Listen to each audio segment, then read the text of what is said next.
नमो भगवते वासुदेवाय। जय माता दी दोस्तों, आप देख रहे हैं आपका अपना यूट्यूब चैनल मृत त्योहार कथाएं। मैं हूं आपके साथ रिमझिम शर्मा।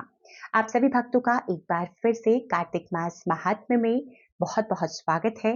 आज इस अध्याय जो कार्तिक मास महात्म्य का 14वां अध्याय है, इसमें तुलसी विवाह और भीष्म पंचक व्रत की विधि एवं महिमा का वर्णन किया गया है, जो मैं आपको सुनाने जा रही हूँ। तो सभी भक्त प्रेम पूर्वक भगवान श्री विष्णु माता लक्ष्मी का ध्यान करते हुए इस महात्म्य का, इन कथाओं का श्रवण करें।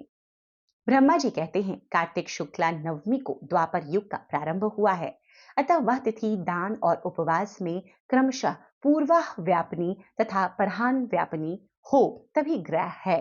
इस तिथि को नवमी से एकादशी तक मनुष्य शास्त्रोक्त विधि से तुलसी के विवाह का उत्सव करे तो उसे कन्यादान का फल प्राप्त होता है। पूर्व काल में कनक की पुत्री किशोरी ने एकादशी तिथि में संध्या के समय तुलसी की वैवाहिक विधि संपन्न की। इससे वह किशोरी वैधव्य दोष से मुक्त हो गई। अब मैं उसकी विधि बतलाता हूँ। 1 तोला सुवर्ण की भगवान विष्णु की सुंदर प्रतिमा तैयार करावें, अथवा अपनी शक्ति के अनुसार आधे या चौथाई तोले की ही प्रतिमा बनवा लें। फिर तुलसी और भगवान विष्णु की प्रतिमा में प्राण प्रतिष्ठा करके स्तुति आदि से भगवान को उठावें। पुनः पुरुष सूक्त के मंत्रों द्वारा षोडशोपचार पूजन करें। पहले देश काल का स्मरण करके गणेश पूजन, फिर पुण्याह वाचन कराकर नांदी श्राद्ध करें। तत्पश्चात वेद मंत्रों के उच्चारण और बाजे की ध्वनि के साथ भगवान विष्णु की प्रतिमा को तुलसी जी के निकट लाकर रखें। प्रतिमा को वस्त्रों से आच्छादित किए रहें। उस समय भगवान का इस प्रकार आह्वान करें, आगच्छ भगवन देव अर्चयास्यामि केशव, तुभ्यं दास्यामि तुलसीम सर्व काम प्रदो भवा। भगवान केशव आइए, देव मैं आपकी पूजा करूंगा, आपकी सेवा में तुलसी को समर्पित करूंगा। आप मेरे संपूर्ण मनोरथों को पूर्ण करें। इस प्रकार के आह्वान के पश्चात 3-3 बार अर्घ्य, पाद और विष्टर का उच्चारण करके इन्हें बारी बारी से भगवान को समर्पित करें। फिर आचमनीय पद का 3 बार उच्चारण करके भगवान को आचमन करावें। इसके बाद कांस्य के पात्र में दही, घी और मधु रखकर उसे कांस्य के पात्र से ही ढक दें तथा भगवान को अर्पण करते हुए कहें कि हे वासुदेव, आपको नमस्कार है, मधुपर्क ग्रहण कीजिए। तदंतर हरिद्रा लेपन और अभ्यंग कार्य संपन्न करके गोधूली की बेला में तुलसी और श्री विष्णु का पूजन पृथक पृथक करना चाहिए। दोनों को एक दूसरे के सम्मुख रखकर मंगल पाठ करें। जब भगवान सूर्य कुछ कुछ दिखाई देते हों, तब कन्यादान का संकल्प करें। अपने गोत्र और प्रवर का उच्चारण करके आदि की 3 पीढ़ियों का भी आवर्तन करें। तत्पश्चात भगवान से इस प्रकार कहें, आदि, मध्य और अंत से रहित त्रिभुवन प्रतिपालक परमेश्वर, इस तुलसी को आप विवाह की विधि से ग्रहण करें। यह पार्वती के बीज से प्रकट हुई, वृंदा की भस्म में स्थित रही तथा आदि, मध्य और अंत से शून्य है। आपको तुलसी बहुत ही प्रिय है, अतः इसे मैं आपकी सेवा में अर्पित करता हूँ। मैंने जल के घड़ों से सींच कर और अन्य प्रकार की सेवाएं करके अपनी पुत्री की भांति इसे पाला पोसा और बढ़ाया है। आपकी प्रिया तुलसी मैं आपको ही दे रहा हूँ। प्रभु, आप इसे ग्रहण करें। इस प्रकार तुलसी का दान करके फिर उन दोनों तुलसी और विष्णु की पूजा करें, विवाह का उत्सव मनाएं। सवेरा होने पर पुनः तुलसी और विष्णु का पूजन करें। अग्नि की स्थापना करके उसमें द्वादशाक्षर मंत्र से खीर, घी, मधु और तिल मिश्रित हवनीय द्रव्य की 108 आहुति दें। फिर सुविष्ट कृत होम करके पूर्णाहुति दें।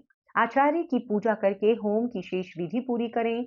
उसके बाद भगवान से इस प्रकार प्रार्थना करें कि देव, प्रभु, आपकी प्रसन्नता के लिए मैंने यह व्रत किया है। जनार्दन, इसमें जो न्यूनता हो वह आपके प्रसाद से पूर्णता को प्राप्त हो जाए। यदि द्वादशी में रेवती का चौथा चरण बीत रहा हो तो उस समय पारण न करें। जो उस समय भी पारण करता है वह अपने व्रत को निष्फल कर देता है। भोजन के पश्चात तुलसी के स्वतः गलकर गिरे हुए पत्तों को खाकर मनुष्य सब पापों से मुक्त हो जाता है। भोजन के अंत में ऊख, आंवला और बेर का फल खा लेने से उच्छिष्ट दोष मिट जाता है। तदंतर भगवान का विसर्जन करते हुए कहें, भगवान, आप तुलसी के साथ वैकुंठ धाम में पधारें। प्रभु, मेरी द्वारा की हुई पूजा ग्रहण करके आप सदा संतुष्ट रहें।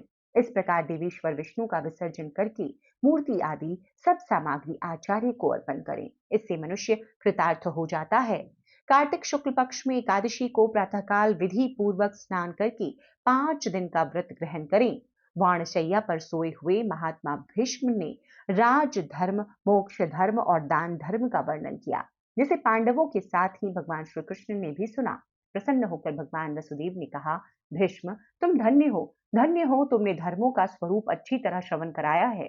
कार्तिक की एकादशी को तुमने जल के लिए याचना की और अर्जुन के वाण के वेग से गंगा जल प्रस्तुत किया, जिससे तुम्हारे तन मन और प्राण संतुष्ट हुए।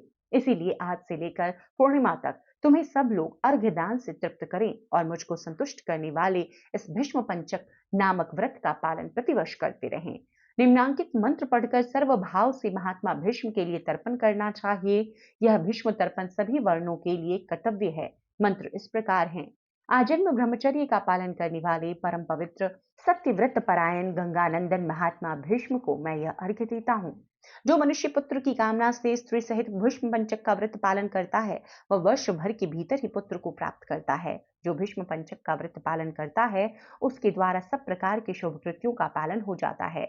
यह महापुण्यमय व्रत महापातकों का नाश करने वाला है, अतः मनुष्यों को प्रयत्न पूर्वक इसका अनुष्ठान करना चाहिए। इसमें भीष्म जी के लिए जलदान और अर्घ्यदान विशेष यत्न से करना चाहिए।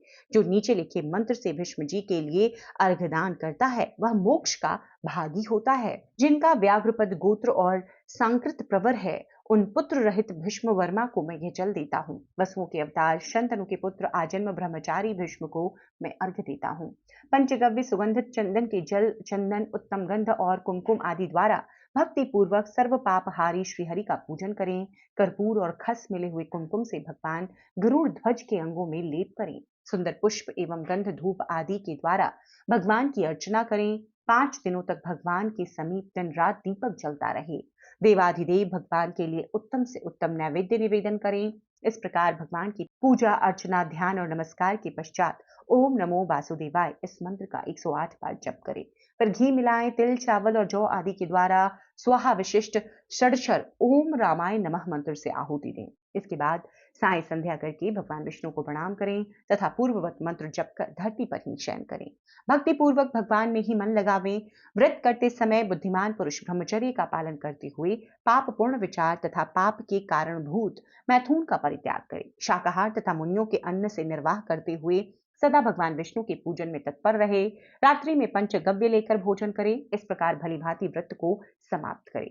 ऐसा करने से मनुष्य शास्त्रोक्त फल को पाता है। स्त्रियों को अपनी पति की आज्ञा लेकर पुण्य की वृद्धि करनी चाहिए। विधवाओं को भी मोक्ष सुख की वृद्धि के लिए व्रत का अनुष्ठान करना चाहिए।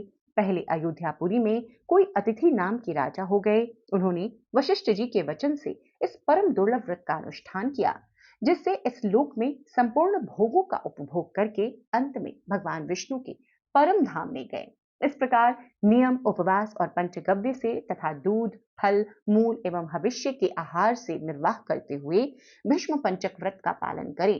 पौर्णमासी आने पर पहले से सामान पूजन करके ब्राह्मणों को भोजन करावें और बछड़े सहित गौ का दान करें।